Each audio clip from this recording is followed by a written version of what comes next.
Баршаңызға қайырлы күн, құрметті оқырмандарым. Бүгін осындай торт дайындайтын боламыз.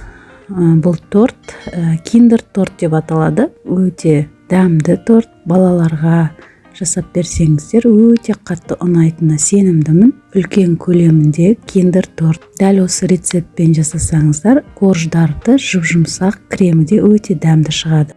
Ең алдымен менің каналыма тіркеліп, қоңыраушаны басып қойды ұмытпаңыздар.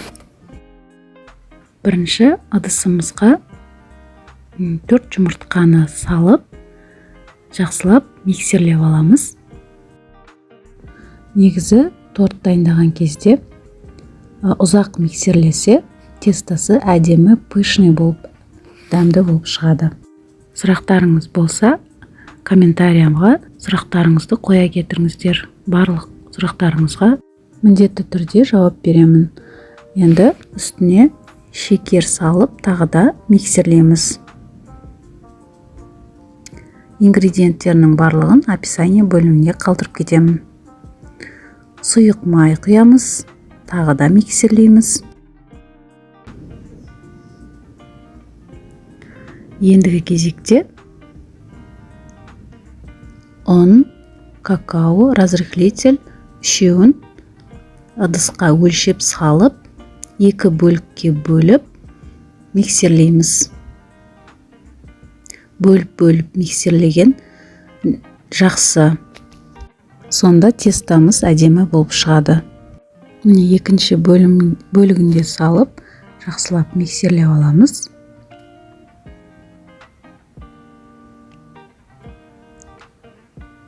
Шешетінің барлығын жинақтап, тағы да миксерлейміз.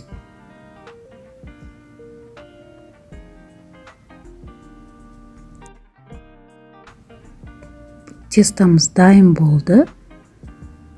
Енді осы тестаны осындай сұйықтау болады. Тестаны 4 бұрышты табамызға салып,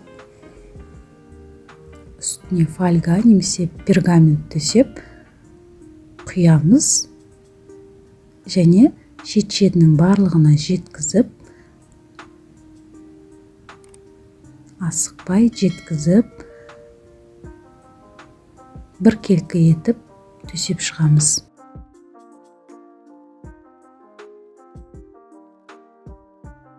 Міне әдемі бір келкі болып шықты. Енді осы тестаны пешке 180 градуста 10-15 минутта пісіріп аламыз.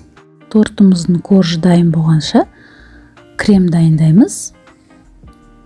Сливки міндетті түрде 30%-дан жоғары болу керек. Жақсылап қоюлатып миксермен араластырып аламыз. Және үстіне шекер салып, тағы да жақсылап араластырамыз. Қатты қою болған кезінде үстіне алдында дайындап қойған желені құямыз. Алдында мен желеге жылы су құйып дайындап қойған болатынмын. Желе бізде кремді әдемі қатты ғып ұстап тұру үшін керек. Міне біздің коржымыз дайын. Енді осы коржды түп-түзу етіп, 4 бұрыштылап кесіп аламыз. Міне әдемі жұп-жұмсақ корж кесіп көрсетіп жатырмын. Енді осы коржды дәл ортасынан 2-ге бөлеміз. Сіздер линейка пайдаланып кессеңіздер де болады. Енді кремді қатып қалмай тұрып жағып шығуымыз керек. Желе қосқандықтан крем шамалы қатыңқырап қалады. Сол себепті жылдамдатып кремді салып, жақсылап бір келкі етіп, тегістеп алып,